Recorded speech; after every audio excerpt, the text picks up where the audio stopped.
we're ready to go. My name is Chip Bromley, and I'm the director of the Ohio Fair Lending Coalition, and we are the sponsors of these forums that we have. It seems about every 45 days, and they are now all remote. Historically, we had been at Cleveland State University working with them on having our forums, and today, I hope she's on, Molly Schnoke has served as our coordinator between Cleveland State University and our program.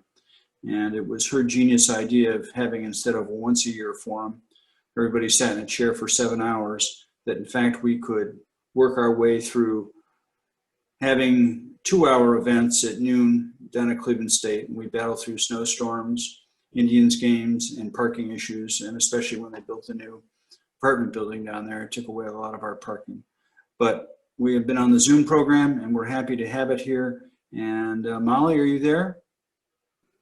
Hi, Chip. Yes, I am. Okay. So why don't you tell us how the university works for the community? So thank you for the opportunity to address everyone today. So Cleveland State, being an urban centered university, and of course the Levin College, dedicated to sort of all issues urban, which can be anything in the kind of the kitchen sink, has really worked to be an engaged partner and a resource for the community since its founding. And that is especially true of the Levin College Forum program, which has engaged thousands of people and hundreds of speakers since it was formed in 2000. And we came together with you a number of years ago to partner in hosting this annual conference and this series around housing. And we continue to do so very proudly in working with the community. And so part of this is to provide a place where the community can come together discussing these critical issues as they emerge, and continue to be a resource for the community. And in some cases, that's just a place to gather, and in others, it's engaging in helping to shape the conversation. And that's where we come into play in terms of participating on the Planning and Advisory Committee. And I'd like to continue to thank Phil Starr for his engagement, both with the college and the community in this advisory committee. And then where needed, providing expertise. So we are working through the pandemic, to continue be available to our partners around these critical issues. And housing has always been one that we have worked very hard to stay involved with. Thanks, Molly. Also, a tip of the hat to Dennis Keating. Dr. Keating is now emeriti faculty at Cleveland State, and has been very helpful on the planning committee also. So, all right, let's turn it over to our forum today. And Zach, turn it over to you and our panel. Could not be more timely. We have a big hearing coming up in Housing Court on 245 tomorrow on a building on Buckeye. So there's nothing more important than LLCs and neighborhood redevelopment. So it's all yours. Thank you, Charles. And I just want to again echo his comments. We sincerely appreciate all of the help and support that our partners at Cleveland State, particularly the Levin School, in facilitating so much of the good work that we do. My name is Zach Germanek. I'll be serving as moderator today. I serve as the Director of Neighborhood Stabilization for Slavic Village Development, and I'm also an adjunct professor of law right across the street from the Levin School at Cleveland Marshall. Just a brief welcome to so many of our partners from across Cuyahoga County. I note that there are several elected officials here with us today, as well as representatives from other municipalities and also from Cleveland Housing Court. So a special welcome to all those who have taken the time out of their day to join us for this very important topic. What we're going to be discussing today is really the impact that mass purchases and bulk transfers of property by and between LLC owners, many of which are headquartered out of the area, out of the state, and sometimes out of the country, what impacts those types of transfers have on efforts to stabilize, revitalize, and ultimately grow here in Cuyahoga County, and of course, specifically in Cleveland. Although I would note that this is a countywide issue, and we're very, very fortunate to have participation both at the county level as well as many of our suburban partners. I want to introduce our panel here and also just provide a few brief housekeeping items. And we'll start, I think, with the housekeeping items. This panel presentation will essentially be rolled out in several different parts. The first part will be a presentation by Tim Kobie with regards to data. The second part will be a community advocate conversation. The third part will be a public policy discussion. And then finally, at the end of the presentation, we will have a question and answer period. Due to the size of the audience, the organizers and I have agreed that it would be best for those questions to be sent to me privately via chat. For those who may be beginners with Zoom, at the bottom of your screen, you'll see a number of icons. Right in the middle there is a feature called chat. When you select that, you can pop questions into chat. You can find my name there, and please do submit those questions. That is probably going to be the most equitable way to have these questions answered, and also just the most orderly way. With that, I would like to introduce our panel. Presenting first will be Tim Kobie. Tim Kobie is a data analyst with the City of Cleveland, and is well known as a guru of sorts when it comes to analyzing housing and real estate data. In the first neighborhood advocate conversation, we have Miss Jamie Bauer from Old Brooklyn CDC. She is the neighborhood development project manager there.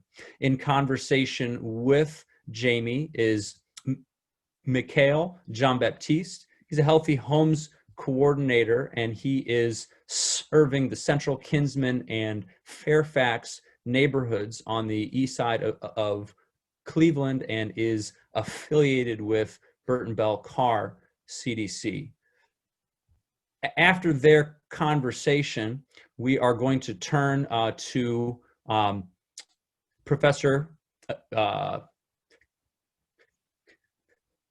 Kermit Lind, who is Professor Emeritus from Cleveland Marshall College of Law, also well-known advocate. And in conversation with him will be Mr. Brian O'Malley, who is an administrator, the Real Estate Services Division of the Cuyahoga County Fiscal Office. So welcome to all of our panelists. We understand that there are a great many professional responsibilities that you have on your plate, and we really sincerely appreciate you taking the time out of your day to deliver this incredibly important information and have this conversation with the community. So without further ado, I am going to turn this over to Mr. Tim Kobie for his presentation on some of the recent trends that he has seen in Cuyahoga County real estate transfers relative to the question of LLCs. Tim, take it away. Thanks, Zach. Good afternoon, everybody. Catherine, I think we can go ahead and just pop the presentation up on the screen for everybody. And where this all started from was in my work at the city, and then also with my work at VAPAC, we kept seeing more and more LLCs or other types of businesses pop up as owners of residential property. And so that really kind of got me thinking, is this just something that we're seeing because of the space that we work in, or is it actually happening at this high rate that we think it is? So then I started thinking, can we actually measure this? And we can go on to the data slide, because we can measure it, or else I won't be presenting today. So what I did is I was thinking about how we could get at the different types of owners, and NeoCanDo, the data warehouse through Case Western Reserve University, they have sales data that goes back to 1976. I didn't think we needed to go back that far, but I did want to go back far enough that we could maybe see what, not necessarily like a normal market, but just see what the market looked like prior to the foreclosure crisis. So I went back to 2004, and then I gathered all the sales data from 2004 to 2019. And I was interested just in residential property, so I looked at 1 through 3 family structures, and then I started to code the different types of buyers to see who was buying property in Cuyahoga County. And going through all the transfers, I settled on 7 categories of buyers. And you can see them there: banks, businesses, the federal government, or your GSEs, so think Fannie and Freddie there, state forfeiture, individuals buying property, land banks and or local government, and finally like a trustee type of ownership situation. And for the rest of the presentation, we'll just focus on the differences that we're seeing between business buyers and individual buyers. And part of the reason for that is that they accounted for 90% of all buyers in 2019. There are some interesting patterns going on with land bank purchases, but we'll leave that for another time. I haven't really had an opportunity to dive into that. So we can go on to the next slide. It should be our baseline here. So what we're seeing is this is what it looked like in 2004 for the percentage of buyers that were businesses. And you can see I highlighted there in green that back in 2004, even in 2004 on the east side of Cleveland, the percentage of business buyers was already almost 16%. I was a little concerned that the built environment might play a role there. So I did drop 2 and 3 family structures just to see what that would give me. And it actually, you see the percentage of business buyers went up to 16.8%. So when I saw that, I decided to keep the 2 and 3 family structures in the data set. So you'll see those throughout the rest of the presentation too. And I also wanted to highlight a little bit about what these submarkets look like. So I included the percentage of population that was considered Black according to the 2000 census. So you can see the east side of Cleveland was 78% Black, and then you can go on down the list to see, west side of Cleveland was 12%, east inner suburbs 42%, and so on. So initially, the east side of Cleveland, which is predominantly Black, also had the highest percentage of business buyers. I'm not indicating anything causal by that. I didn't even really do any correlation analysis there. It's just to kind of give you an idea of how these different markets look. In terms of individuals, there were fewer than 70% individual buyers on the east side of Cleveland, and then you can look further down the list. So west side of Cleveland and the eastern suburbs were right about 85% individual buyers. with the west inner suburbs and outer suburbs even higher than that. One thing I'll note right here at the beginning is an individual buyer doesn't necessarily mean that's a homeowner. It's just that the data can't tell me if it's an investor who's just buying property in their own name. So this is what our baseline was like before the foreclosure crisis. And if we move to the next slide, we can see what the current situation is here in 2019. So you see that in terms of the percentage of business buyers, it increased across the board. The biggest percentage increases were in the east side of Cleveland and the east inner ring suburbs. They both increased 23%. So the east side of Cleveland is almost 40% business buyers, and the east inner suburbs are just above 30% business buyers. These are also your submarkets that have the highest proportion of African American residents. West side of Cleveland increased 19%. And when you take the east side of Cleveland and the inner ring suburbs together, investor buyers, or in this case businesses, account for over a third of all buyers there. So just kind of think about what that might do to for home ownership opportunities for folks living in those neighborhoods. On one side, if businesses are buying and rehabbing and then in turn selling it, and an individual is buying it and then becoming a homeowner, that's great. But you also might have a situation where a business is buying and holding, just holding it vacant, speculating. They might be buying it, not fixing it up, renting it out, or they could be buying it, fixing it up, and renting it out. So there's a bunch of different scenarios that can happen here. Some of them good, some of them bad. And we're going to try and dive into a couple more data sets that I integrated here to see what's going on. So I think we can go to the next slide. And we'll get a little more detail on what types. Oh, nope, we're not going to go on to the price data yet. We're going to, yeah, we can stay here because this is a good slide because it shows you what happened over time.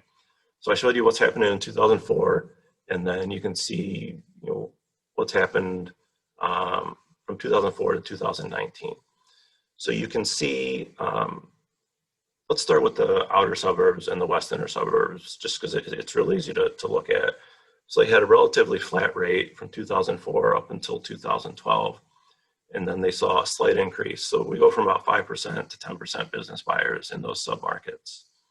For the other submarkets, you see this increase as the foreclosure crisis happens. And then it either flattens out after the crisis or it drops.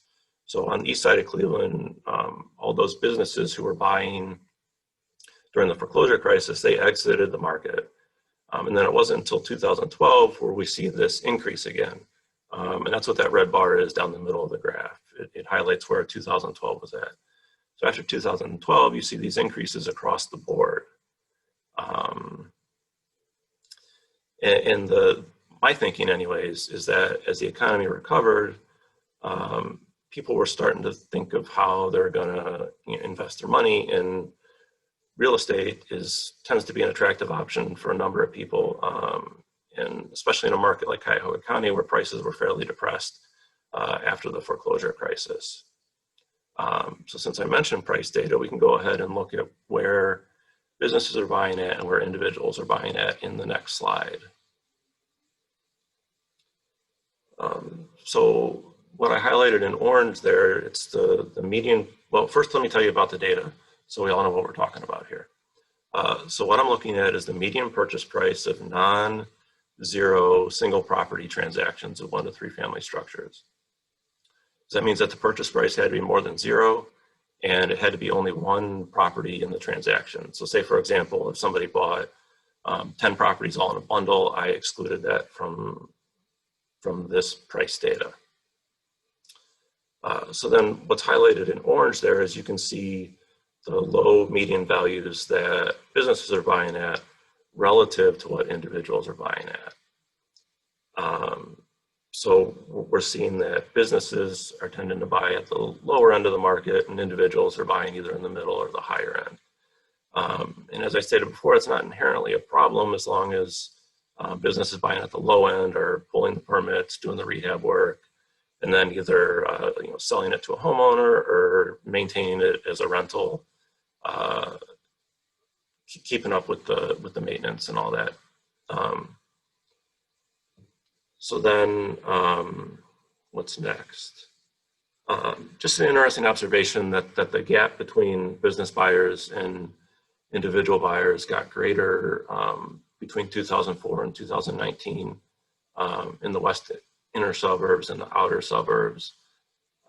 And then you can kind of see where most of these markets have recovered from the foreclosure crisis. You can see kind of this low period in 2012, but then when we get to 2019, most everybody has recovered. The one submarket where that is not the case is on the east side of Cleveland. And you can see that individuals are actually buying at a lower median than businesses. The difference isn't that great. I wouldn't, read anything into it other than that. But it might, but it kind of starts to make you think, maybe the individuals that are buying on the east side of Cleveland, maybe they're investors themselves.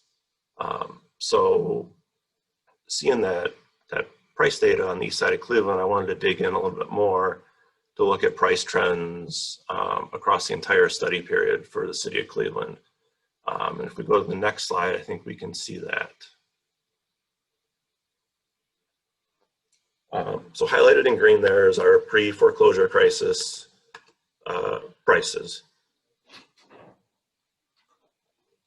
We can see on the east and west side of Cleveland, individuals are buying at relatively the same price, between $80,000 and $90,000 median purchase price. And businesses are buying, lower, down in like the $40,000 and $30,000 range. So what happens is the foreclosure crisis comes, and in 2008, the prices on the east side bottom out, and it takes the west side a little bit longer to bottom out, but eventually they do in 2011, 2012. But as the economy recovers, we see the west side of Cleveland, those prices recover too. So individuals on the west side of Cleveland are now buying about where they were in 2004, and businesses are as well, actually, a little bit higher. But what happened on the east side of Cleveland is those prices never really recovered, and after the crash down in 2008, individuals and businesses are buying essentially at the same median purchase price. So when we think about mortgage loans, it tends to be fairly difficult for those to get an origination less than $50,000. So on the east side of Cleveland, how many homeowners are able to get a loan to buy a house at these lower prices? Is it predominantly a cash market? Are there even opportunities for home ownership, or are investors just snatching these properties up? We can't really answer that with the data, but I think as we move into the conversation with the rest of the panelists, we might dig into that a little bit more with what they're seeing. We can go ahead and move on to the next slide. So we talked about price data, and price can be a proxy for quality, but we actually have some pretty good quality data sources, other good data sources on quality. So in 2015, Western Reserve Land Conservancy surveyed the entire city of Cleveland. And what you're seeing here is the division between business and individual, and also east side and west side. So on the west side in 2015, the individual buyers were buying mostly in the A and B category. So those would be your best graded properties. About 88% of the properties purchased by individuals on the west side were on that high end. And then on the east side, what you're seeing is businesses and individuals are both buying about at the same rate on that lower end with the D's and F's, 9% and 8.3%. So you're seeing individual buyers on the west side buying at the high end of the market. And then on the east side, you're seeing businesses and individuals essentially buying throughout all the different quality indicators in the market. And this generally matched the price data that we saw on the previous slide. And then we can go ahead and move on to the next slide, because Western Reserve Land Conservancy went ahead and resurveyed certain East Side neighborhoods in 2018. So this allows us to kind of see the differences in quality over time between the different purchasers.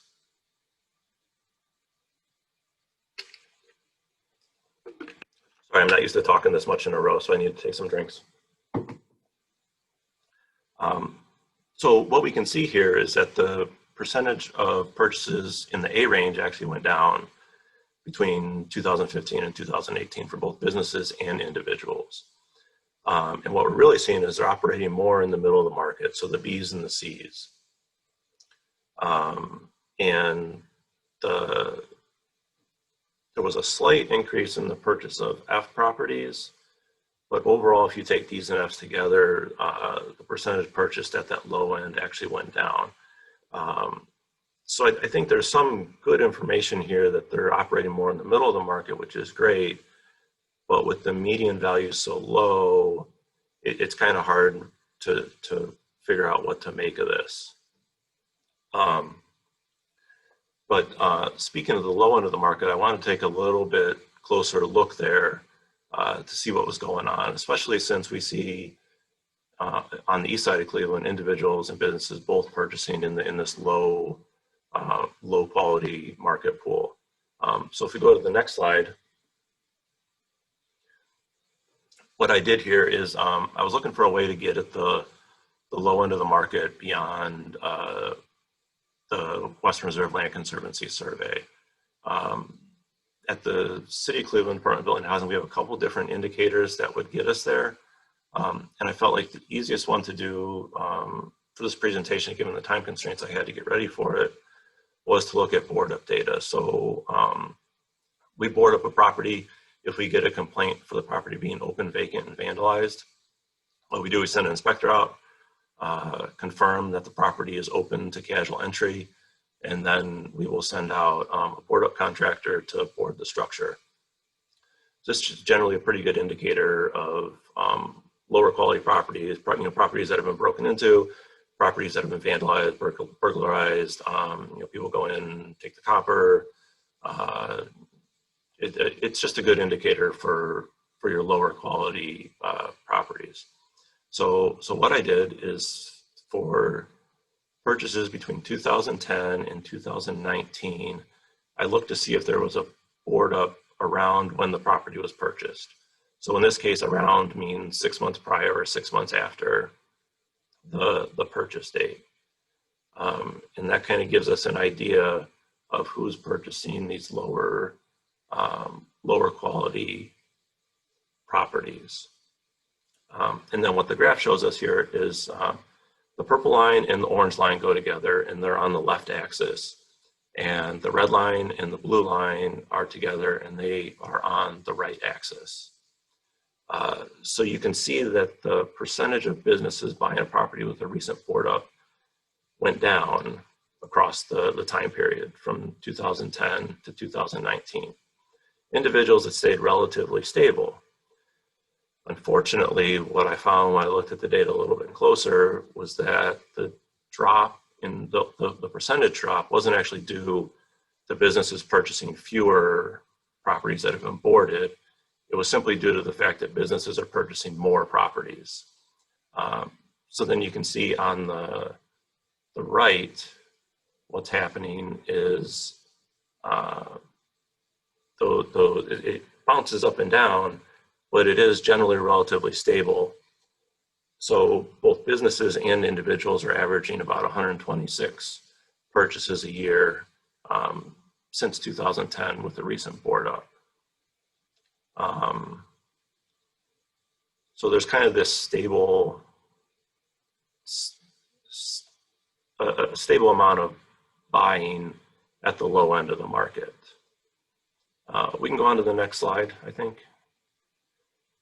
So then when I had that board update, I was interested to see where these purchases were happening within the city of Cleveland. This map probably looks familiar to people who are familiar with maps of Cleveland. It looks like a lot of our other maps. You see a higher concentration of distressed purchases on the east side. So Glenville, St. Clair Superior, Huff, Mount Pleasant, Union Miles, Broadway Sauk Village. And also point out the two hotspots on the west side, because those will be interesting later when we look at construction permits. I think we can go ahead and move on to the next slide. So here is the permit data that I looked at. So, and the idea was that buying a distressed property isn't, inherently problematic in and of itself. You can buy a distressed property, you can do the rehab work, in turn, sell it for a profit, turn it into a rental and get steady rental income. The purchase of the distressed property isn't the problem. It's what an individual or business does with it after they make the purchase. I have two different columns here. One is for all construction permits. So that's building permits along with all our mechanical permits. So think electrical, plumbing, HVAC. And then on the right in the blue, I excluded those mechanical permits and looked just at building permits. And the thinking there is that the building permits are probably a little bit bigger investment, not necessarily, but that's the general thinking there. So what you can see in the red is that on the east side, businesses, individuals, and then individuals on the west side, they're all pulling permits at about the same rate, about 9%. Businesses on the west side are pulling permits a little bit higher, about 12%. But given the differences in quality that we saw in the previous slides, you might think that we would be seeing more permits pulled on the east side, but that's not the case. Then when we exclude the mechanical permits, we see even a greater disparity. So the east side, it drops to about 4%. And then the west side businesses are pulling building permits about 8% of the time after a purchase. And individuals are even higher than, individuals on the west side are even higher than what we're seeing on the east side at 5.8%.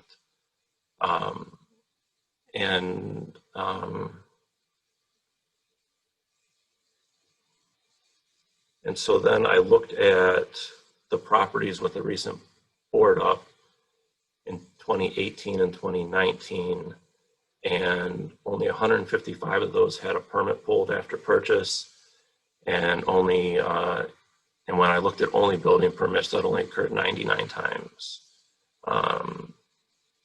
So I think we're like in the 20-25% range for those severely distressed properties.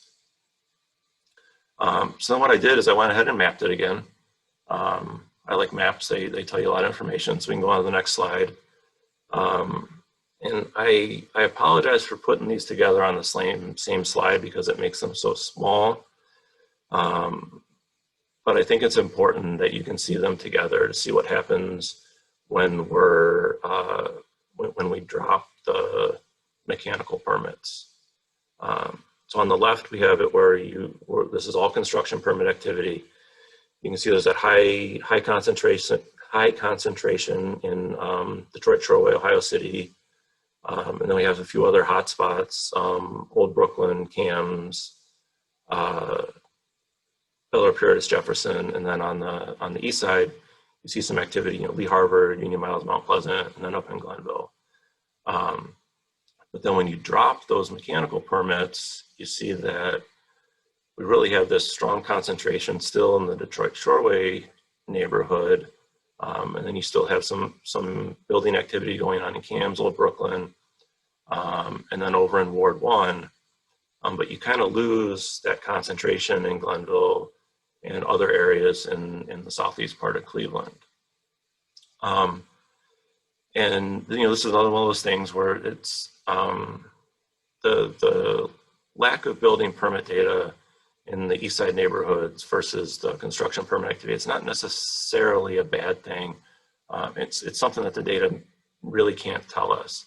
So what we might be seeing on the east side is people are purchasing a property, the power's been turned off, they pull their electrical permit, to get the power turned on. They pull a plumbing permit to get their, the water going. So it's not necessarily a bad thing to keep the lights on and the water running, but it does make you a little bit concerned for the quality of the housing, based on the previous data we've seen around quality. So we can see that, permit data is, we'd like to see more permits being pulled on these properties, especially the ones that are lower quality. But maybe they're just buying them to rent them out. And I think we can see that in the next slide, the rental data. So if permit activity isn't high, so maybe they're not rehabbing properties, maybe they're in good enough condition that they consider that they can rent them out. So let's look and see if they actually are renting them out. So what we can see is we do have a little bit of good news here to start with, and that is the percentage of businesses that are obtaining a rental registration certificate after they buy. That percentage has increased every year since 2017. The bad news is it's only occurring about 20% of the time when we look at all 3 years, 2017, 2018, and 2019. I was maybe a little concerned that, property class played a role here again. So I did look at, the differences between single family, doubles, and triples. And it was relatively the same across the board. You can see single family properties were registered 19% of the time, 22% for doubles, and 23% for your triples. I will note that single family properties tend to be one of the more difficult ones for us to identify as a rental. Business ownership is a good indicator, so then we need to double check that it's occupied. And these are also difficult to keep track of their transfer. So maybe we figure out that one property is a rental, then that owner goes ahead and sells it to the new owner. The rental registration certificate doesn't transfer with the property, it's for the owner, so we have owner contact information. Then we have to start the process all over again to get the property registered. So I want to make sure we leave enough time for everybody else. So I think we can go ahead and move on to conclusions. Just some pretty high level conclusions here to cover before we get into the rest of the conversation today. As we already saw, the percentage of buyers of 1 to 3 family homes that are businesses increased substantially from 2004 to 2019. The sub-markets that were most impacted were on the east side of Cleveland and the east inner ring suburbs. This does coincide with sub-markets that are majority African American. We also saw that businesses tend to buy at the lower end of the market and individuals tend to buy at the higher end of the market. There was an exception though for the east side of Cleveland, where individuals and businesses are kind of all buying from the same pool of properties. And I'm basing this on the price data and the quality data that I presented. So then focusing a little more on the east side of Cleveland, we saw that housing prices have not recovered from the foreclosure crisis. Businesses and individuals are buying at the same price. Your distressed sales are occurring most often on the east side.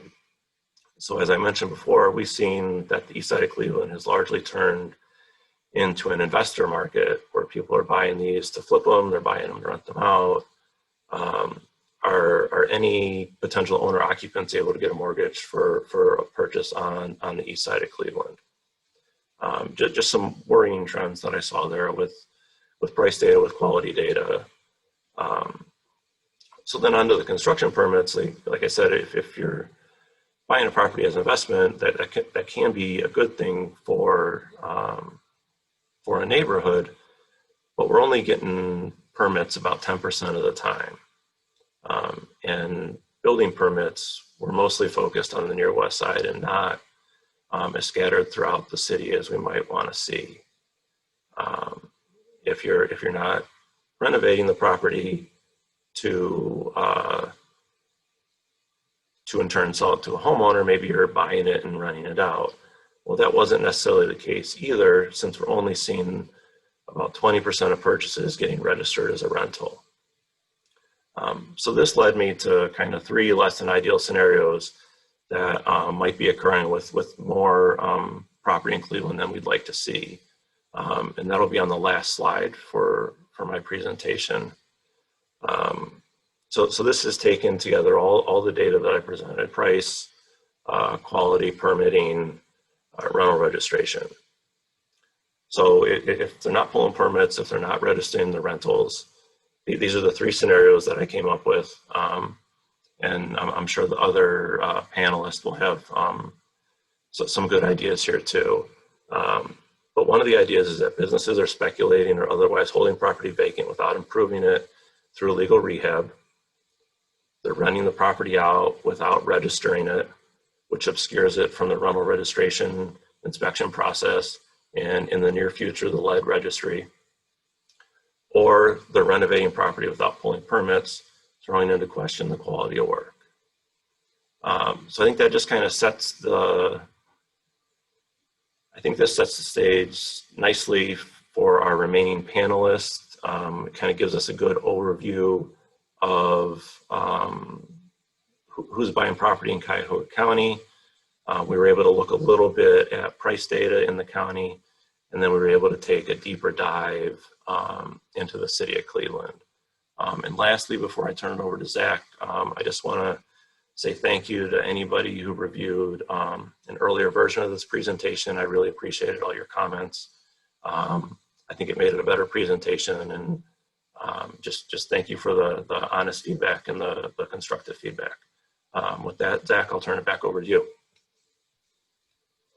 Tim, thank you so much for that incredible overview of the data. I know that presentation has generated a lot of questions and comments already, but just as a note, especially if anyone is joining late, I have been transcribing those questions, and we will dive into that during our question and answer period.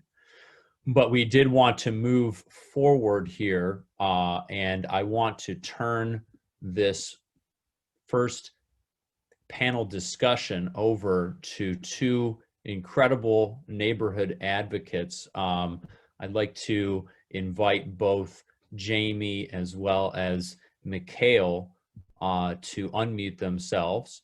And I know that Jamie has likewise prepared a brief presentation that is kind of an overview of how these types of transfers are impacting her particular service area. We wanted to run that first, and then I'd like to turn it over at that point to Mikhail for a discussion of what he is seeing in his work, and then have a brief discussion between the panelists addressing some of the questions raised by Tim's data. So without further ado, Jamie, if you could please just maybe give a brief overview of what you have found, and then I'll ask Mikhail to do the same. So Jamie. Hi, thank you. Catherine, if you could throw my presentation up, that would be amazing. Well, first, thank you for joining this brown bag lunch. My name is Jamie Lucas Bauer. I'm with the Old Brooklyn CDC. We, since 2013, have done an annual housing market study going street by street, house by house. And as part of that, we look at bulk buying activity, and I'm happy to share what we're learning. Next slide. Since Old Brooklyn isn't the center of everyone's universe, thought I would kind of give a brief overview. Old Brooklyn is Cleveland's largest neighborhood, is about 6 square miles, home to about 35,000 people. It's roughly the same size and population as Shaker Heights. We're also the quintessential middle neighborhood. We're currently stable, but we are at risk of becoming destabilized. And we never really bottomed out, so there weren't very many demos, which can be a good thing, but it can also mean we don't have the big redevelopment opportunities that helped bring neighborhoods like Tremont and Ohio City really back to life. Next slide. There are many different types of investors, with the most aggressive ones in our neighborhood and for many other middle neighborhood communities are the real estate management and brokerage firms. They work to attract inexperienced out-of-town investors so they can get all the fees. Contracting fees, property management, evictions, landscaping, snow removal, and even pest removal. They want all the fees. One of the more insidious things that they do is they will not allow people to look at a house until they've purchased it. So you have no idea of the quality of the product that you're getting. And once a house gets into one of these networks, it will become a rental for the rest of its life until it has to become so deteriorated it has to be demolished. Next slide. What types of homes are these investors targeting? They target middle neighborhoods. This is actually the slide that says B neighborhood mix. That is from a blog post posted by Holton Wise, which is one of the most aggressive investor management broker firms in our neighborhood. They want single family homes in the 60, 120,000 range. They want neighborhoods that will still attract families that will pay $800 to $1,000 a month rent. They're looking for neighborhoods where the median income is around $40,000. And they want to still have a mix of owner, occupant, and rentals. Next slide. But bulk buying destabilizes our communities. They bring housing prices down. Housing becomes more deteriorated over time, and low and moderate income families lose their ability to build wealth through home ownership. Next slide. So what this map shows is that for the areas in our neighborhood that had over 35% bulk buyers and a 5% or less increase in sales increase, the two things are concentrated together. So bulk buying means that the home sales prices and the increase are depressed. Old Brooklyn has about 22% bulk buying rate and about 13% increase from 2016 to 2017 to 2018 and 2019. And again, you can see where the neighborhoods that have 35% or more only have a 5% sales increase. Next slide. This kind of just further shows the impact of bulk buying on the community. Streets with the highest bulk buyer rates have the lowest median sales value. I should mention Old Brooklyn median sales value overall is $81,125. Also note all three of these streets are in the purple part of the map we just showed you. For example, Clybourne Avenue, which has one of the highest LLC rates at 66%, has a median sales price of $36,000. Again, compared to our overall of $81,000. Looking again, Searsdale and Woburn, 60% bulk buying rate and only a $50,000 median sales price. And if we could go to the next slide. Oops. So I'm sure that everyone has one, but ours is Holton Wise. They are a very aggressive property management and brokerage firm. It's difficult to know exactly how many properties are in our neighborhood are really under their umbrella because they don't retain ownership. We basically, as we're driving around, note any address with a Holton Wise sign, look up the owners, and look up to see what other properties they are owned by that investor. So it's not elegant, it's not perfect, but it's that way by design. Having said that, with the data limitations, I think that it is useful in telling that we're looking at, in 2019, where there were 115 known Holton Wise properties with 72 individual owners, kind of getting back to Tim Kobie's point, over half of them either have violations or have not submitted for their rental registrations, and the median sales price in 2019 was $43,000 compared to our overall of 72. And that growth has spiked at 2020. We have 177 known Holton Wise properties, 170 different owners, still about 50% with violations or no rental registrations. And again, the median sales price of $50,000 versus our neighborhood of $81,125. We can do the next slide. This is just a simple chart that just shows the growth of bulk buying in our neighborhood since 2014, where we started at 16% and now we're up to 22%. And we can go to the next slide. And as I mentioned earlier, bulk buying doesn't just impact communities, it directly impacts the ability of low and moderate income families to grow wealth through home ownership.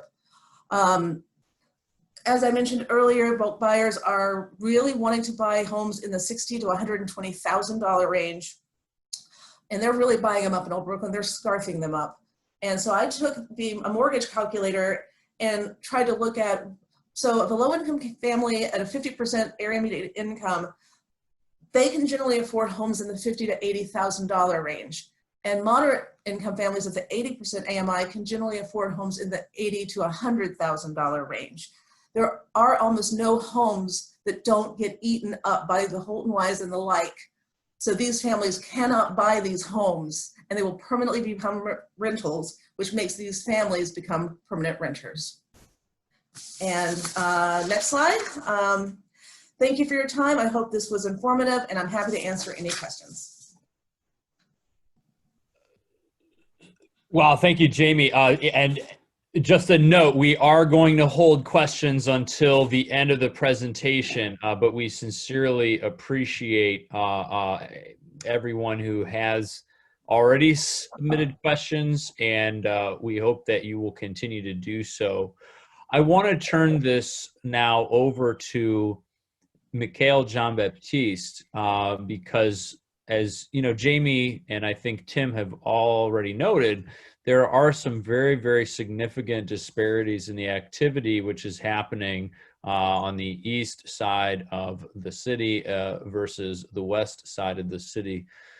Mikhail, if you could unmute yourself and just, you know, for the benefit of the audience, if you could just kind of walk through some of the things that you are seeing in your in the areas that you serve, and what kind of effect this is having on the situation on the ground.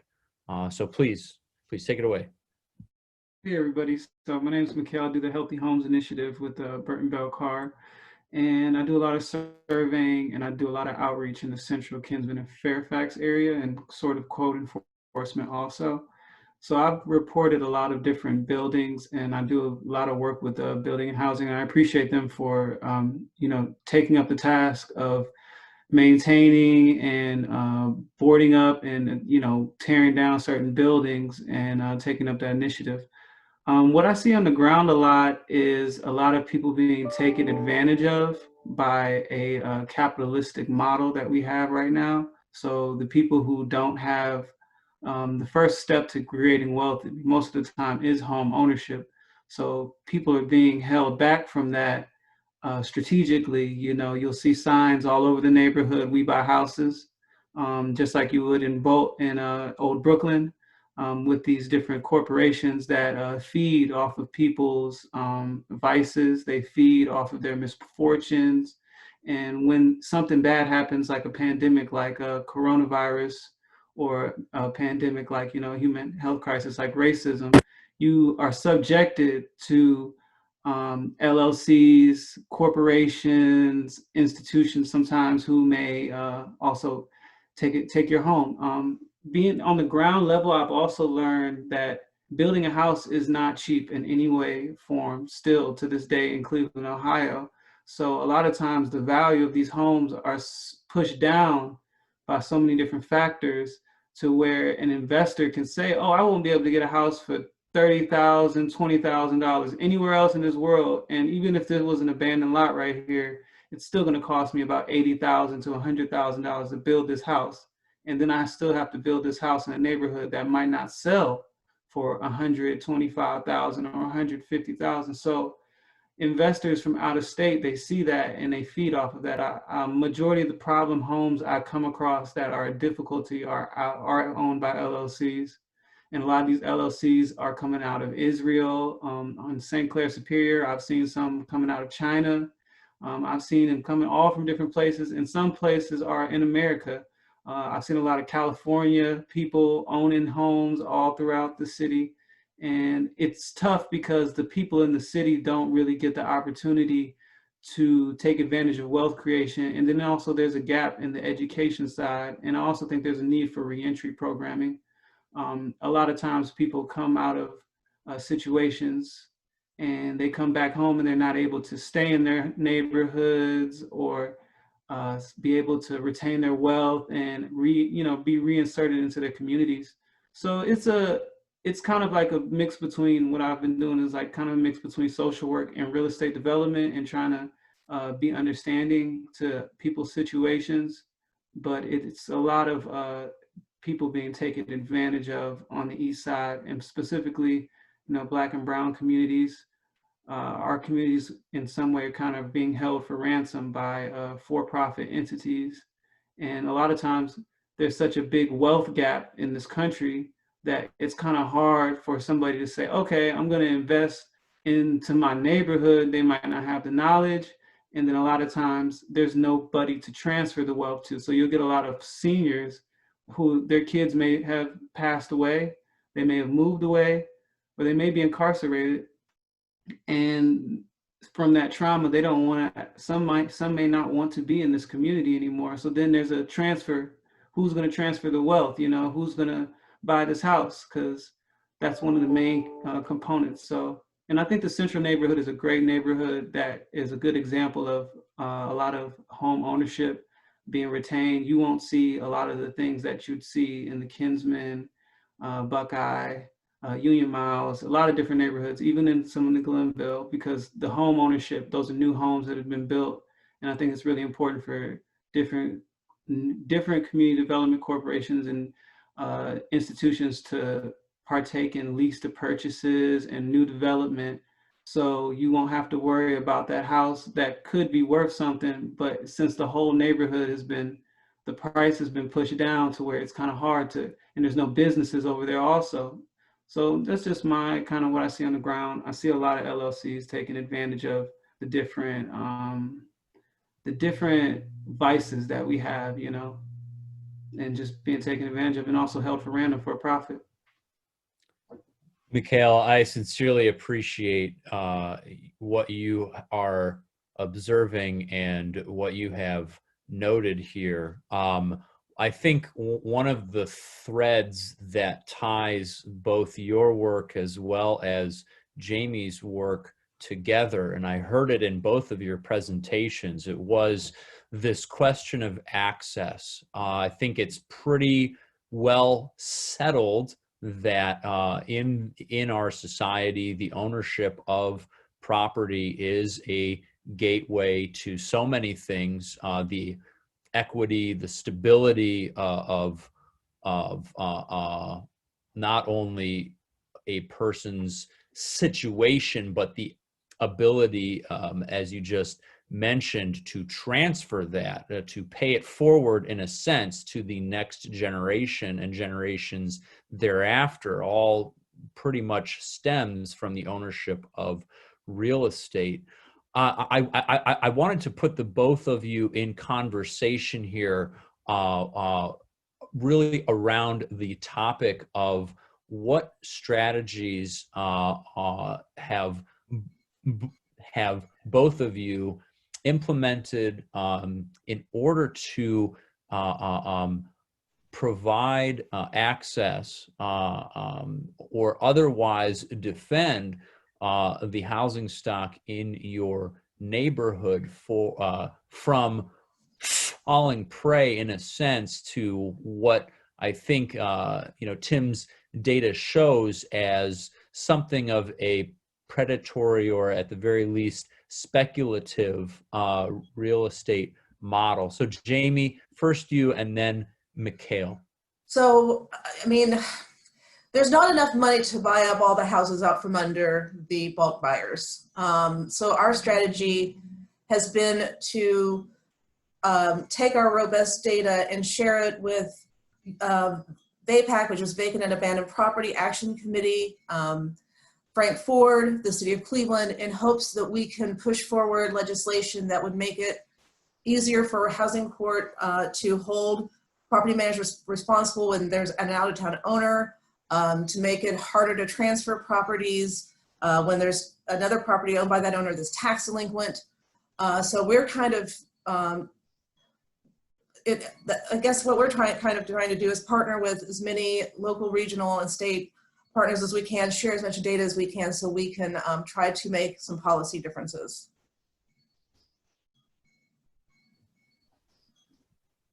Mikhail, would you like to respond and also, just kind of outline for the rest of the panel as well as the audience some strategies or some of the conversations that you have had in your service area amongst the communities that you assist about how to move ahead with access and trying to preserve that housing stock for neighborhood residents?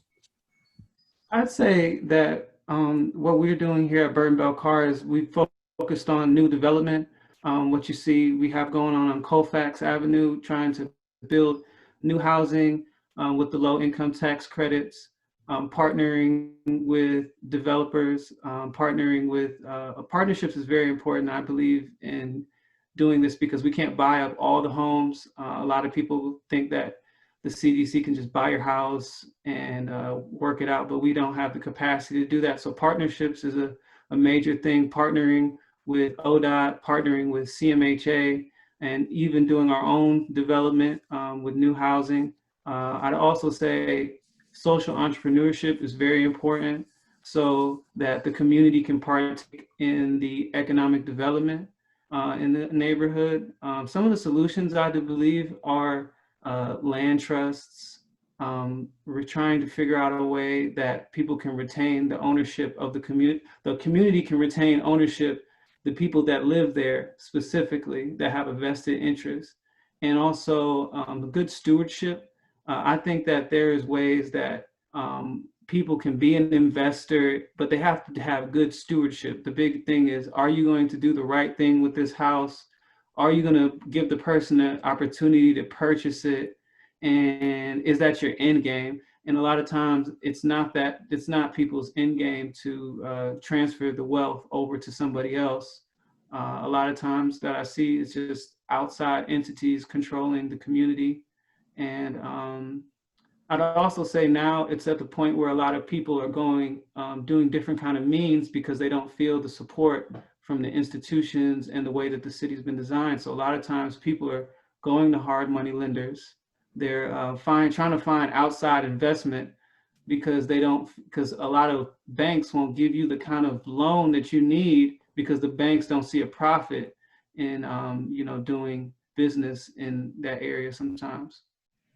Mikhail, I think those comments certainly provide an excellent segue into the third portion of this afternoon's presentation, particularly when you start talking about institutional actors and what some necessary reforms or up to and including more drastic action in order to really provide that support. I think the concept of stewardship that you brought up, I think, is really critical. And with that, I do want to turn to our next two panelists, Kermit Lind and Brian O'Malley.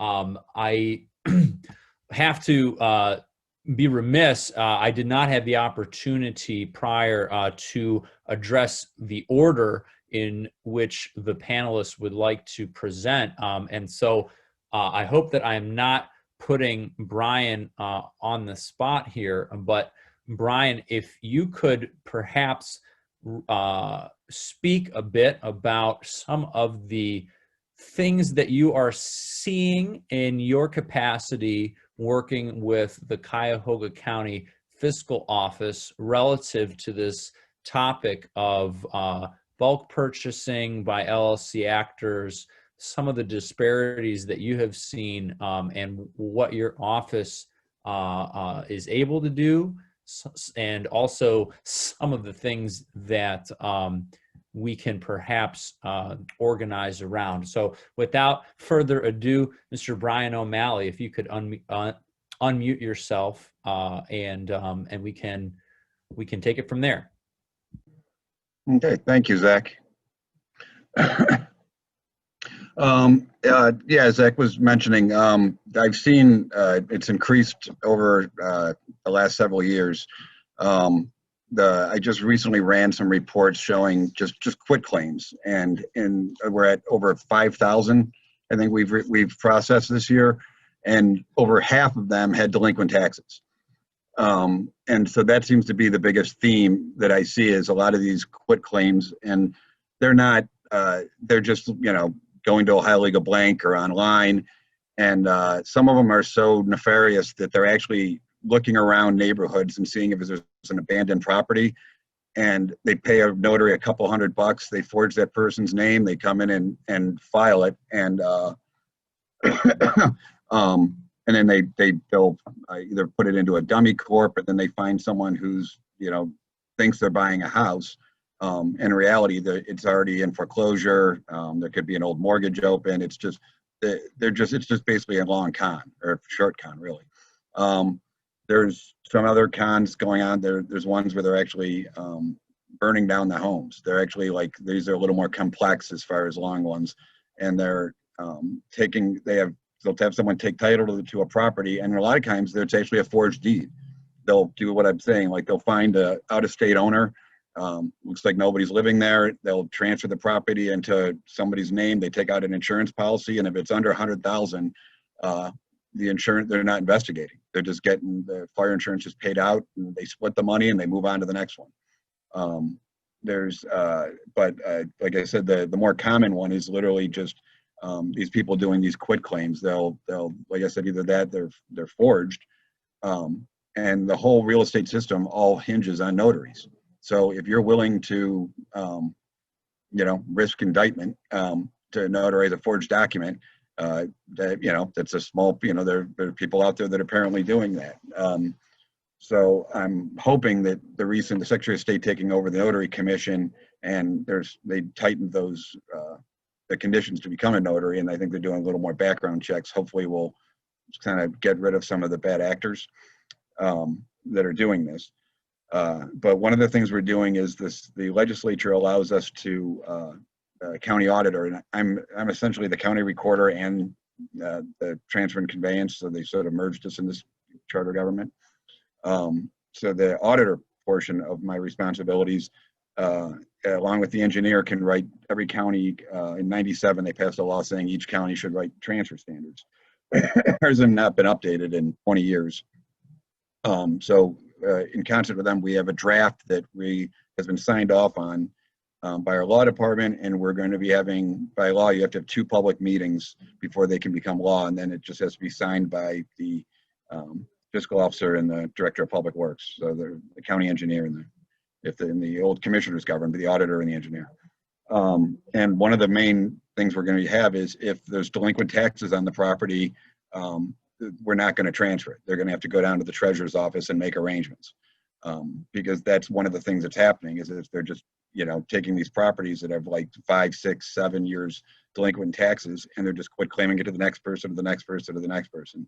A lot of the times they're doing it to go on a payment plan, but then they default on the payment plan, and then they transfer it again and default again and transfer it. So it's, I think there was some well-hearted people who were even in our own office, and the treasurers, that were telling people, like, if they defaulted, like, well, if you transfer it to a relative, then they can go on one. And I think they thought they were trying to help them, but I think a lot of these people, it's not their primary home; it's a rental, or even if you want to call it that. A lot of the people who are doing this have no intentions of ever paying the taxes. They're just going to keep quit claiming it and collecting the rent until the prosecutor eventually forecloses. And in that time, they've pocketed, 3 years worth of rent without paying a dime or any upkeep on the property. And the actual owner, it could have been 3 owners ago. It could have been someone that was deceased. It could have been, it's sort of like kind of got out of control. And like I said, the only thing we were able to do on our end, where all of them were coming in claiming it was a $10 transaction or $1,000 transaction, which, so our appraisal department might have it valued at $50,000. We basically say, well, fine, if you say it's $1,000, without it, we started requiring settlement statements to corroborate the sale amount. After the 2008 crash, we asked for purchase agreements and for anything that was beyond like a 40% variance from our appraised value.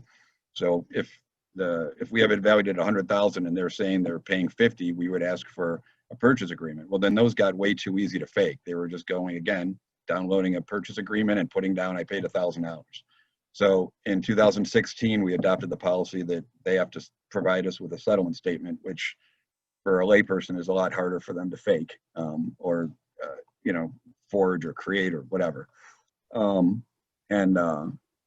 So we actually did have, it was pretty clever. One of the parties actually called a title company and asked for a preliminary HUD and said, or a preliminary settlement statement stating like, well, I'm thinking about buying this property for $1,000. How much would my fees be? And then they came in with that and they got a couple through because the staff didn't notice it wasn't signed. So we caught it and we said, no, it has to be a signed settlement statement. So that shut down that, but it's like, I describe it as sort of like animals in an electric fence. Every time they just keep looking for that weak spot to get past. Like I'd like to, I wanted to, I think this measure we're going to take as far as the delinquent taxes will stop it in its tracks because they're never going to pay the delinquency. And so they're just going to be they're not just going to be able to keep dumping on the next person and the next person. And then, the last person holding the potato ends up getting foreclosed on. And and a lot of times they're, like I said, they're the dupe. These people are unknowing. They gave like $5,000 or the life savings because they think they're buying a house. In reality, they just bought a whole bunch of debt, like the open mortgages, back taxes, all this. And it's just basically because they're not educated on home ownership or real estate law or anything like that. And so they take advantage of these people. And, like I said, like the earlier speaker said, it's everyone's dream is home ownership. So if, you're presented with what's too good to be true is, say we have it on the books for $50,000 and you can buy it for $5,000, people are, 3, 4, 5,000 people are jumping at it, but they're not buying anything but a worthless quitclaim. Brian, yes.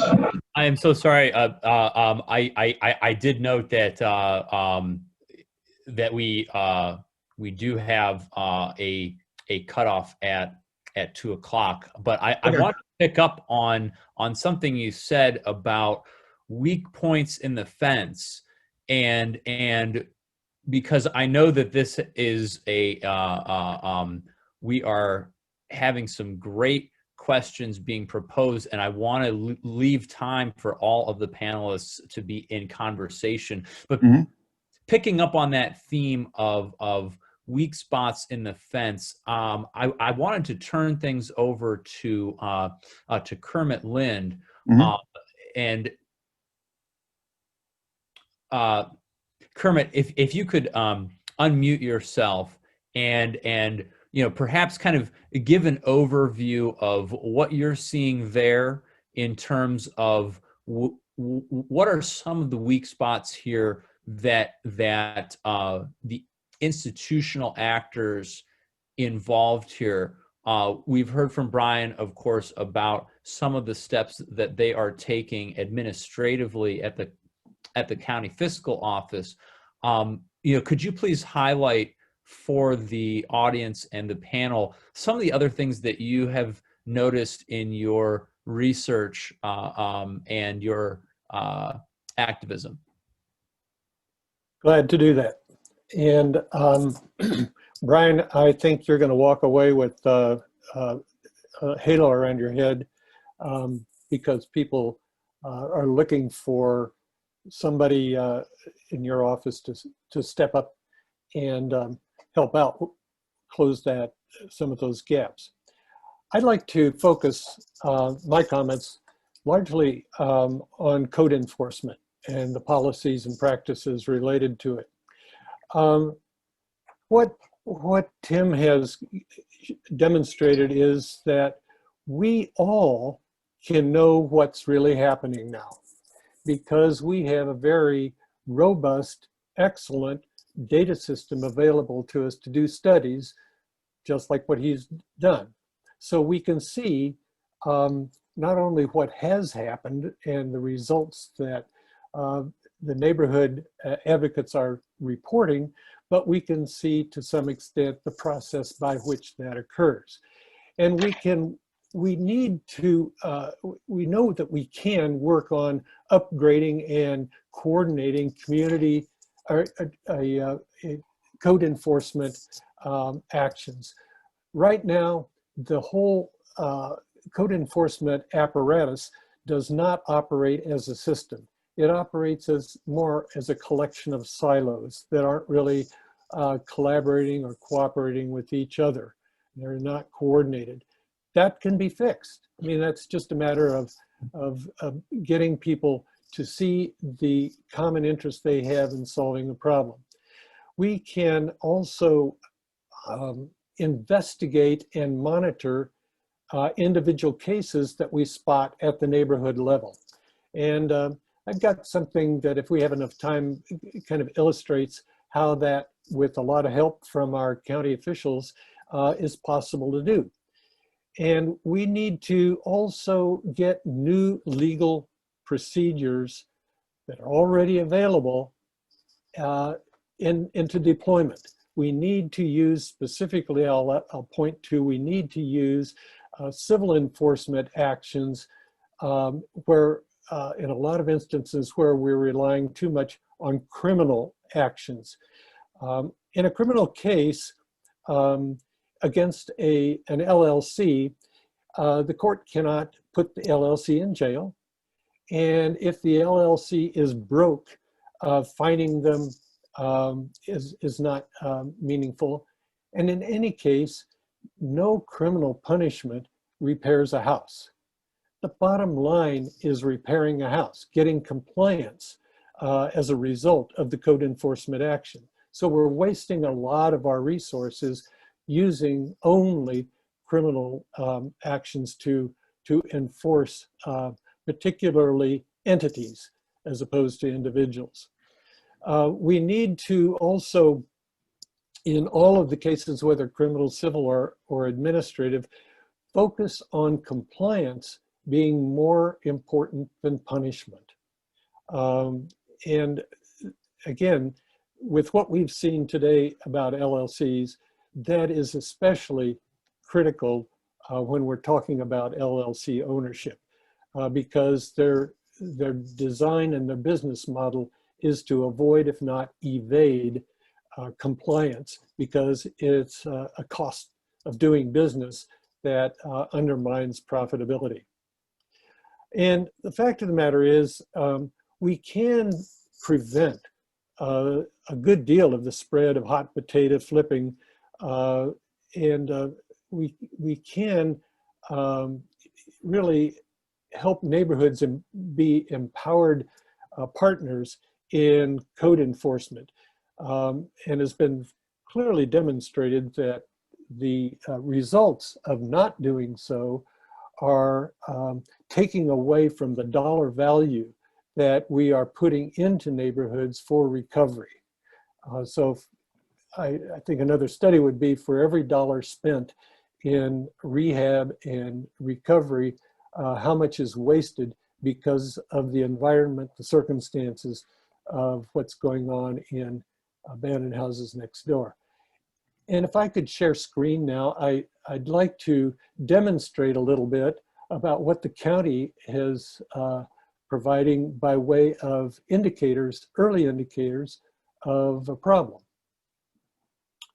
So, Hello, hello.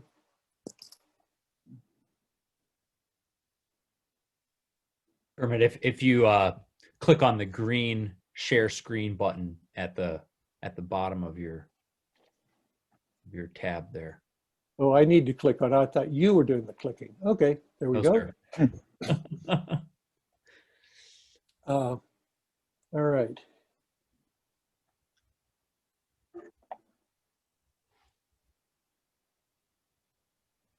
So I'm wondering if that's showing up for folks. You need to click on top for it where it says share screen also.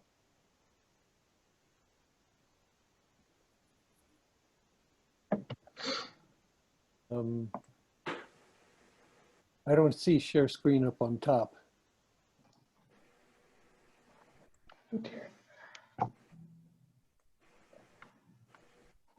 Oh, there we go. There we are. Okay. Well, for the uninitiated, let me tell you what this is. This is a page that you get to on the county auditor's website. And I'm going to just go through a little bit of a demonstration because some people in the audience may never have done this kind of thing before. But you can get to a place called My Place Home right here. And you can look up property by address, permanent parcel number, or owner name. Now, in this demonstration, I'm using one that property that I did some work on the last few weeks at 13000 Buckeye. Here's the address up here that I put in, and it is owned presently by Gig 6 LLC. Sorry to interrupt, Kermit. I don't know if anybody else is experiencing this, but I just lost the share screen. Yeah, Kermit, it doesn't seem to be pulling up. Oh yeah? Was it after I turned on the My Screen or My Place? Was for me Yes. anyway. Yeah, no, it's not coming up. Do you? Okay. No, How it should about work the same way that it did earlier. How about that? No, it's not coming up. What are you seeing right now? Because I can't see what you're seeing. Well, I'm seeing a page from My Place. I just switched from the live one to a PDF that I have of the same page. Oh, okay. So we're not seeing your screen at all. So you have to switch again. Move your mouse towards the bottom and How that works. see where it goes to mute and see if you can see share screen. yes. Okay, there. And Well, perhaps in the interest of time, Kermit, forget it. I can share screen and you can just kind of navigate. I think I have a pretty good idea of where you're going. Okay. So if that's okay Sure. with you, I can certainly just go ahead and do that. Just give me one second here, and Sorry, we'll folks. get this I thought we rehearsed and- this. up and rolling. It's okay. One moment, please. Okie doke. And all right. Okay, so for folks with home, what Kermit was looking for was My Place, Cuyahoga County. And that is loading. And so Kermit, just Oh, there you go. walk people through here, and I will be your go. hand here. The address, click on address 13000 Buckeye.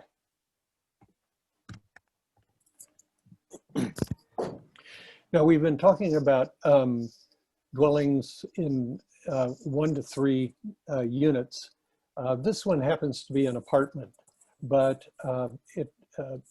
it's still there's still flipping involved in it. So go down to property summary report in that column. Yes. There we go. Okay. Now this page, if you look at the left-hand column, you have a number of things that can be presented from this website directly. The property summary report just summarizes a bunch of the other things like transfers, values, land, and so forth, and the taxes. You can also catch what the taxes are, the legal recordings, so you get a list of the documents that have been recorded with the county recorder, and then some other information about the Board of Revision cases, and also permits that are posted. So let's scroll down a bit. This property, get a little picture of it there, but it's a large apartment building with 20 apartment units over commercial space. And if we go down to the lower area where it talks about the transfer, Okay. the transfers down here in this bar are interesting. Let's take a look, starting from the bottom. Way back in '76, Cleveland Trust had it and conveyed from the right-hand column there to the left-hand column to a partnership, and that for $0. So that is an indicator that it was probably a sheriff's sale after foreclosure. Colony Limited then conveyed to Margaret Shin and other persons whose name are Shin in 1987. Then the next transfer was to Dunmore, which was created as an entity by the Shins. I did some research on that, but we want to move a little faster and get up to Marquis Properties. Marquis Properties conveyed it to Glenn Knight in 2014. Now, according to other research, during the time that Glenn Knight owned this property, there was an unfortunate fire. And the building, as a result, sustained considerable damage. Now, if you look at the far right-hand column, you can see the amount of the sale price of the transfer. So at one point, we had a value of $469,000. I had a little trouble reading that, but I think that's close. And the next time there was a sale that wasn't a quitclaim transfer was $220,000.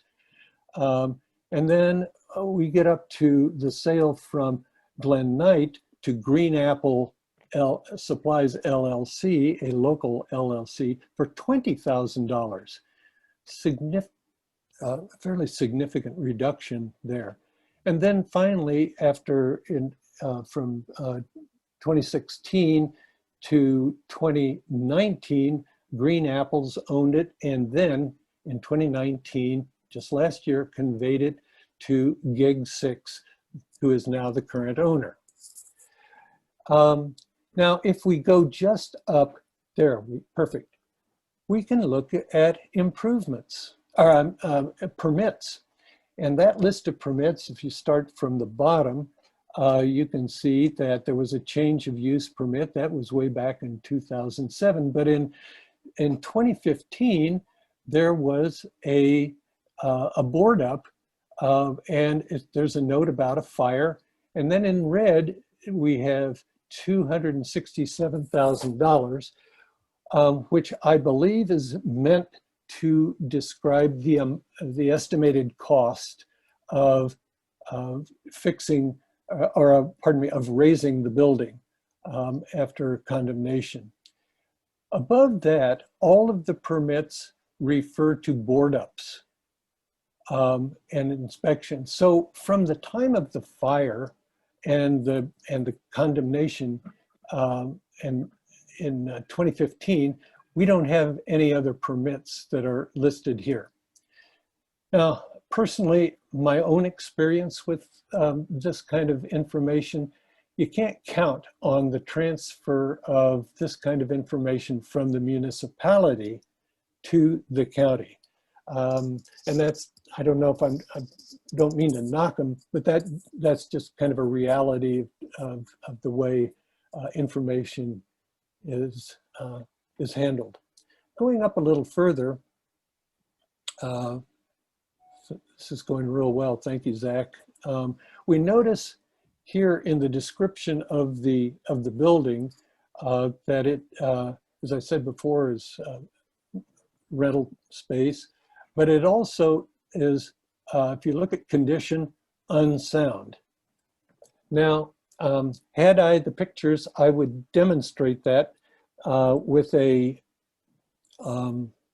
picture of the roof of the building, which has a big hole in it, covered, but not quite covered because it was partially blown off with the traditional blue tarp for holes in the roof.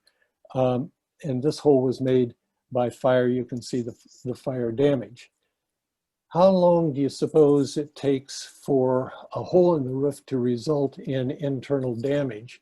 Because we don't really have any information besides the condemnation after the fire to go on. Now, if we go back over to the left-hand side, Zach, and I'll quickly summarize this rather than take you through it. In the legal recordings, you can get a list of all of the things like mortgage liens or mechanics liens and other liens on the building. That's what a title search provides you. And you get one other thing that is very interesting in this particular instance, and it is an affidavit of fact pertaining to the title of the building. This is a legal instrument provided by statute in the state of Ohio. And occasionally cities do use this, or other people use it, particularly to report on a building that is in bad condition or has some flaw in the title. In this case, this filing occurred in 2015, and it was a copy of the issuance of the notice condemning the building. The notice was issued to the owner who subsequently sold it. But that notice appearing in the county recorder's files is a public notice, and it is there for everyone associated with the property, whether adversely or interested in buying it or whatever, to take notice of it. So there it was for the last 6 years, or 5 years, there it was on the title of the building. I raise this because it indicates that we have a way of tracking what's going on with buildings during this process. What we don't have is the mechanisms or the policies and practices of code enforcement that would take that information and put it together with and bring it before a judge so that there could be control over the building. All we are doing is trying to control owners of the building who can pass these hot potatoes around from one to the other to avoid compliance. Finally, one other thing, Gig 6 immediately, for purchase of the property, obtained 4 mortgage loans, and the sale price on this acquisition was some $200 and I believe a little over $280,000. Immediately following that purchase, Gig 6 went to the Board of Revision, and the value that we saw earlier was established for the building, vastly lower than that. So it raises a real question. Did the mortgage or tell the mortgagees that the building's value had been reduced so drastically after the lenders, the mortgagees, shelled out all of that money for the purchase price? And what did the seller do with the money that might have gone to either raise the building or rehab it. How did all of that occur? It sort of invites more investigation. But I'm going to stop right there because I think the intent here that I have is to just bring before you a tool that is publicly available, that is indicative of public information that one can find out about properties in real time. Thank you. Well, Kermit, thank you very much. And I think the kinds of questions that you're asking and the lessons that can be drawn out from that are certainly timely now, perhaps more than ever. I have been alerted by the organizers that we do have a little bit of time. It's not going to necessarily be a hard stop at 2 o'clock because we have just seen a tremendous outpouring of interest here with regards to this panel and the topics that have been discussed. So as we move into the, I see Brian O'Malley has his hand up. I just wanted to thank today. I did a couple quick points before I turn it back. Because about the LLC, one of the things that I've been fighting with a lot of the attorneys where, especially when they're exempting it, they're trying to say that I'm, putting it into my own LLC. So we were requiring operating agreements, and they were coming back at me saying that you don't have to have an operating agreement, in the state of Ohio, which I'm like, you can't open a bank account without an operating agreement.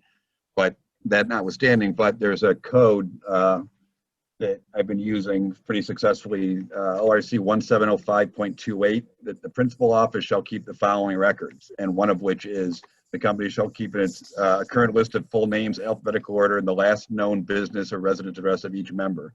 So I've been making them provide that as a document for each LLC transfer that they're when they're exempt from conveyance. And the other 2 items was the new standards will also require no more handwritten quitclaim deeds or deeds of any fact. They'd have to be computer generated typeset because that's a lot of the ones that are doing this are just downloading it and handwriting these quitclaim deeds. So, and lastly, if anyone is interested, the county does maintain an FTP site with all the raw data for if you'd wanted to access from our appraisal to transfers to everything. And then all of our old Torrens documents are on it, as well as the county name tax map name sheets. So if you wanted to do research or see anything, you can actually download all that's all open for anybody who wants it. Brian, thank you for those points. I would now like to turn to you, the audience. We have been receiving a number of questions, and we are going to do our best to answer. And so I would like, just to keep order here, the panelists, if there is a question that is posed to a specific panelist, obviously that panelist can respond.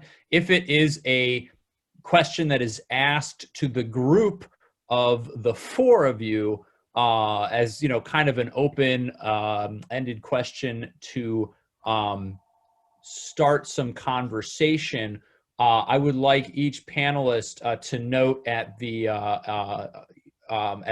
side of their screen, as a part of the chat function, there is a raise hand feature. There are 3 buttons there: invite, mute me, and raise hand.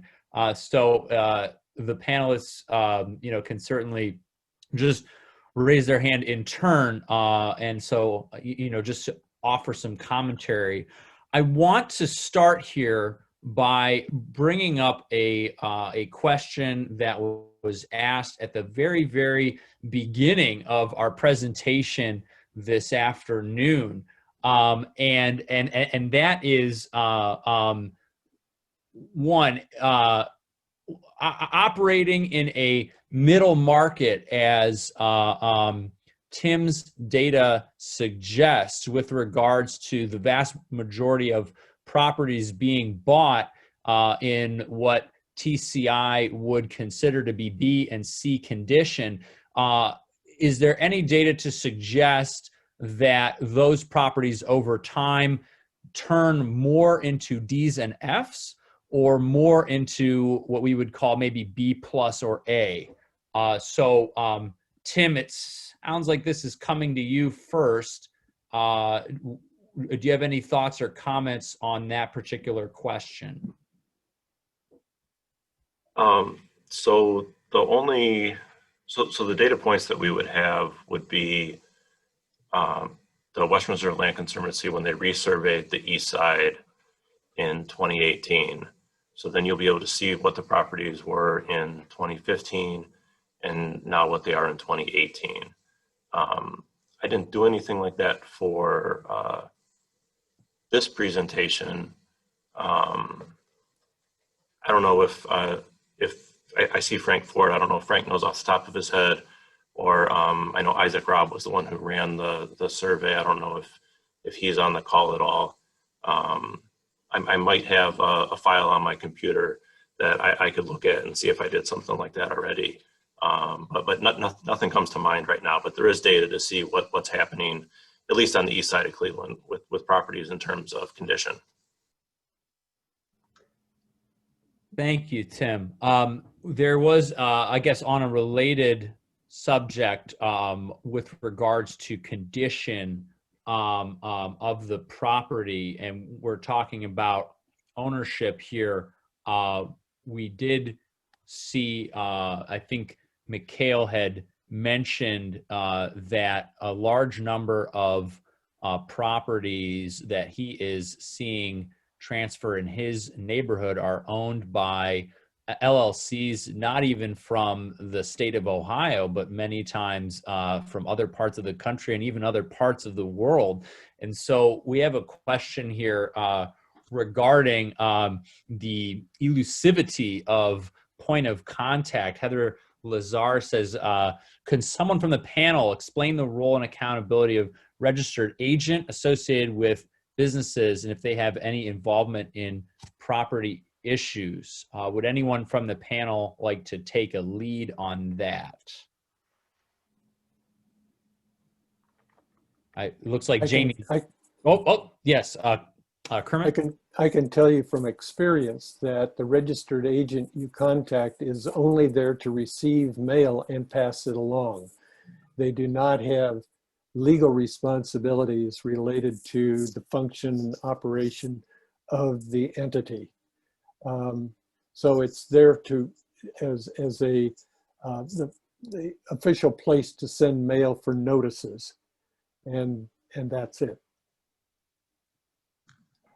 In other words, they don't have a power of attorney to act for the entity.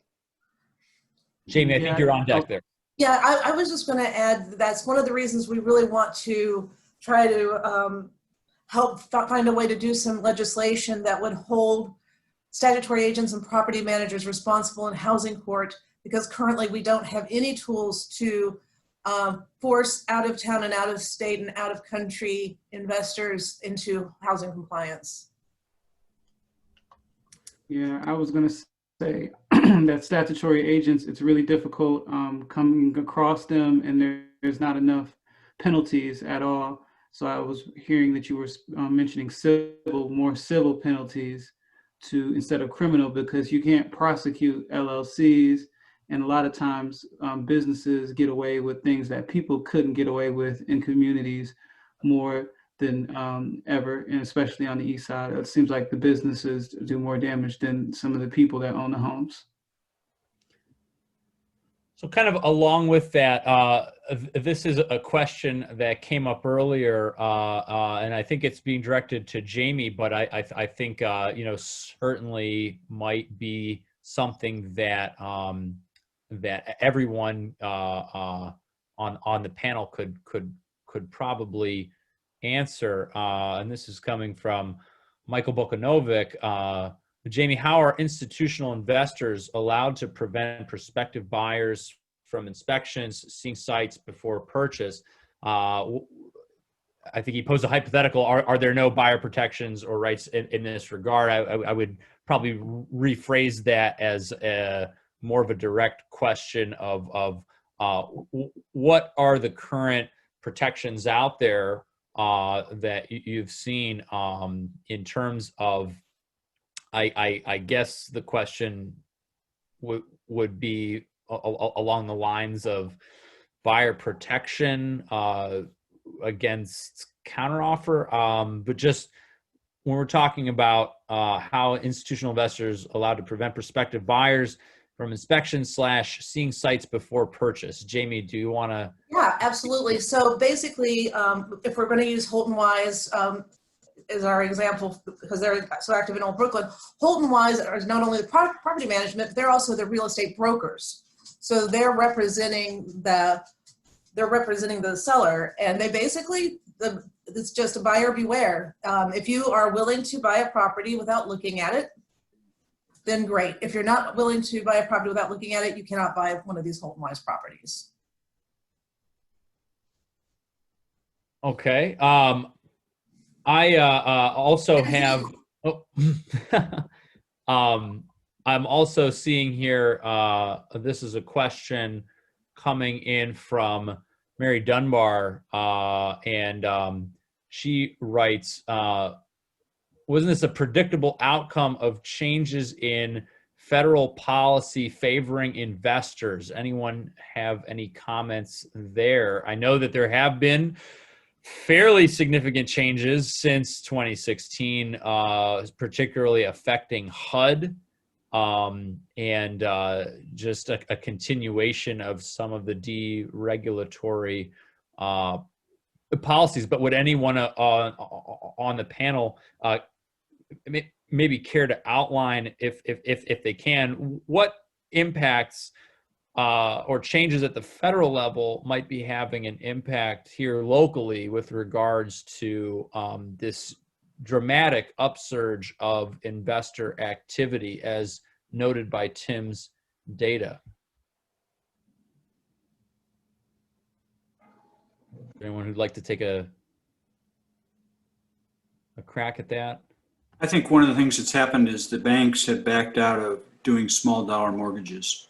And the result is there's this vacuum of investors. And there are a lot of investors looking for cash returns. So you'll see in the Wall Street Journal thousands of billions of dollars going into single family homes to invest in these properties and provide a point of return, because the bond market is so low. People are looking for a higher return for their dollar.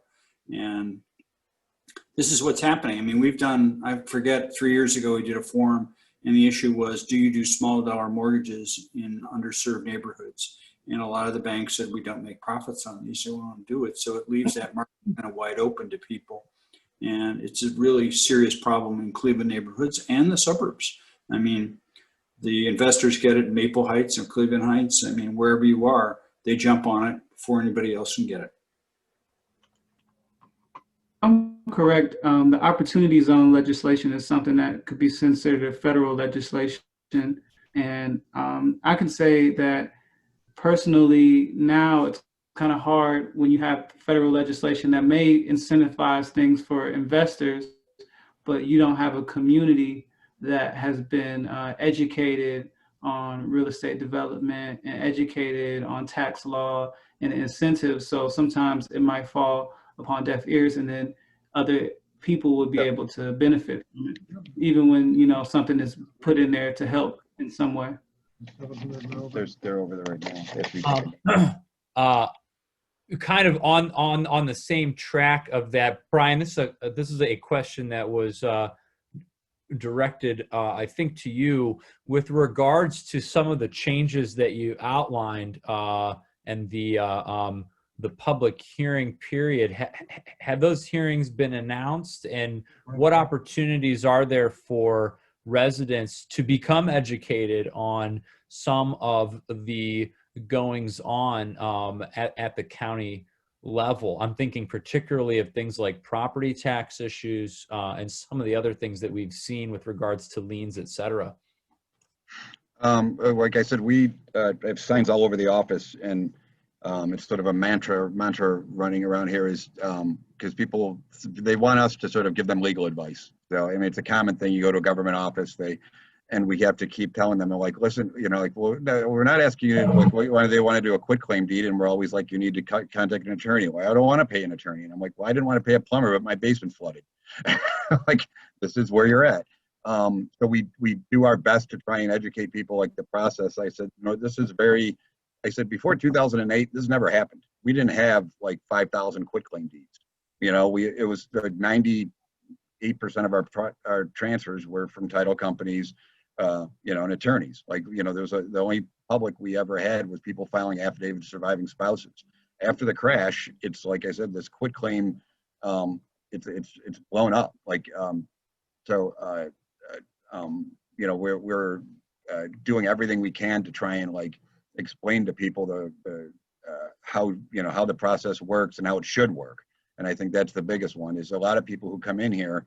I mean, I've seen the transaction where the seller walks in, the buyer looks like a deer in headlights, and they're like, well, no, don't worry about it. And we'll tell them, well, you realize there's $10,000 in back taxes on this, and they'll be like, well, and the guy will tell the seller is like, oh, don't worry about that. They'll put you on a payment plan, and they're just so desperate to want to own a home that they're signing anything and saying yes to anything. So we do our best to try and like warn them when they come in that you realize there's back taxes, you realize there's a mortgage, there could be an easement, there could be prior owner liens against this property that carried it forward. But it's kind of hard when, like I said, they see the golden, the pot at the end of the rainbow is they want to own a home. Yeah. No, and I think that unraveling that kind of complexity is really where outreach efforts like this, to hopefully get some of the message out there into the wider community. I'm sorry. I say when the public meetings will be announced soon. They were postponed. I'm sure if any of you followed the news, our offices had a bed bug infestation. So we've been spread out between 4 separate offices in the administration building, temporary offices while they treated it. It's been sort of a running nightmare because we didn't have equipment. We're processing things like we did in the 80s. We're doing everything manually, but we're still doing 800 documents a day, even with all those holdups. But when we get back in the office, we're scheduled next Monday to be back. So things will start getting back to normal, and we'll start picking dates for those meetings. And our communications department will send out a press release to all the local news to say that these 2 meetings are scheduled, and people who want to go and ask questions and any concerns. And like I said, some people were concerned about the tax issue, and I said, we're not trying to harm anybody. I'm like, we're targeting the people who are taking advantage of the loophole, Right. But I'm like, for the people who are really living in their house, we don't want them to get kicked out of their house. These are the people who are just pocketing rent, and then, like I said, they're never going to fix the house up. They're never going to put a dime into the community. They're just really sucking every last bit of marrow out of the community and then running. Yeah. With that being said, not to take us too far over 2:00, but I did see a question that I think is probably a great way to kind of tie things up. This is coming from Bridget. She's curious to hear from each presenter, if possible, the top 3 action items, and that could be, anything from a policy, procedure, a change of enforcement that can be taken at each level here, the city, the county, EDCs, and she's framing the question that, she understands that there is no necessarily silver bullet, but there may be a number of bronze bullets that when we put them all together might be a package. So I guess with each presenter in turn, kind of going in reverse order, if you could just maybe name some of the action items.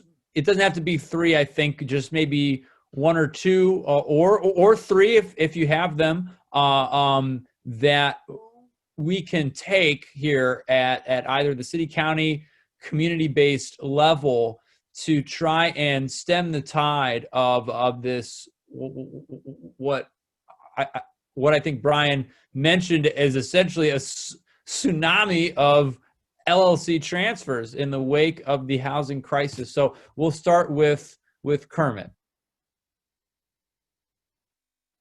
If you could unmute yourself, sir.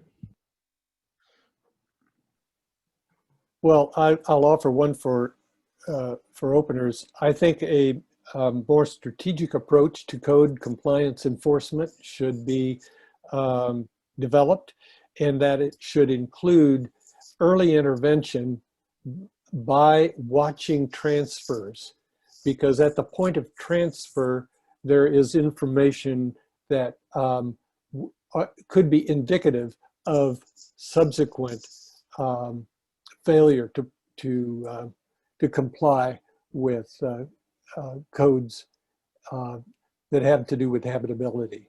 So understanding that we can do that now. We can, using NST and other devices, we can look at transfers and understand which transfers need to be looked at further. Thank you, Kermit. Brian, back to you. I know that you've already mentioned a number of things. So perhaps in the interest of time, if it's okay with you, I'd like to turn over to Mikhail for some closing thoughts and maybe some recommendations, if that's okay. Yep. I'd say some recommendations. Oh, you want to go? Is Brian going or me? My bad. I think that Brian gave a fairly detailed overview of some of the policy recommendations that he is pursuing at the county level. I think it would be particularly appropriate to hear from some community-based advocates that are on the ground. So I'd say I believe that reentry, a focus on reentry when it comes to the housing in the community. So supporting it, because the prison industry is $1 billion industry, and when people become incarcerated, most of the time they are stigmatized and they're no longer able to become an owner, or they most likely will be forced to rent and forced to certain things. So I think reentry, more reentry programming. I also think that justice reform also, especially bail reform. I do believe that cash bail should be in a different way changed, and that can be changed, through the city, the county, and the state. And also that can be changed on the city level, because when people do become incarcerated, they may be incarcerated by different means, but for different crimes, and wealth and money shouldn't be the factor, because people can lose their homes because they go to jail. And last, I do believe that, land trust. I think land trusts are very important. Land trust, and there was one other thing, I'm sorry, I'm all over the place. There was one other thing I thought that would be very important to getting us further in this, civil litigation, civil penalties on these LLCs, and in a form of merit, to show that on a merit base, to give people this land, to say, okay, have you been a good steward of this land before we continue to transfer all this land to you? And that's what I think it could be a great solution.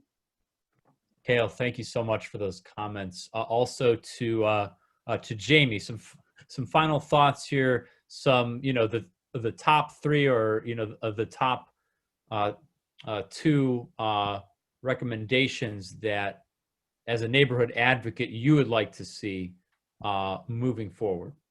Sure. So I had mentioned this earlier, but I would like to see legislation that would enable the housing court to hold property managers and statutory agents responsible legally and criminally in housing court. so that we can actually get some code compliance where we have no way of doing that now. I would also like to see more resources put into being able to educate the community when they start getting flooded with the We Buy Ugly House postcards, trying to buy up their houses. We get these calls, people are confused, they don't understand. I think having a more organized message would be helpful. And Tim, I know that there are some constraints placed upon you. Obviously, you are an employee of the city of Cleveland.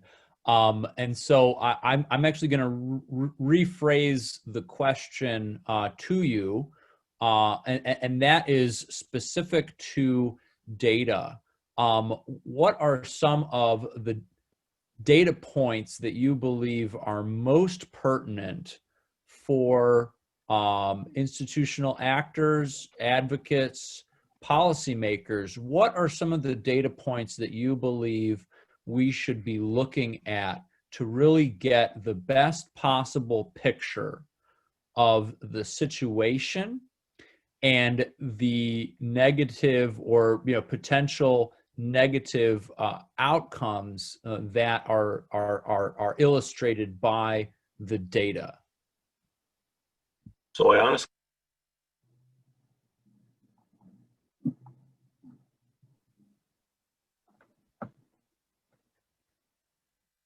we may have a technical difficulty here. Catherine, is there something that you can do? It seems like he's frozen. If Tim can hear us and it doesn't unfreeze automatically, maybe he should quit and rejoin the meeting. And it probably has to do with his internet connection.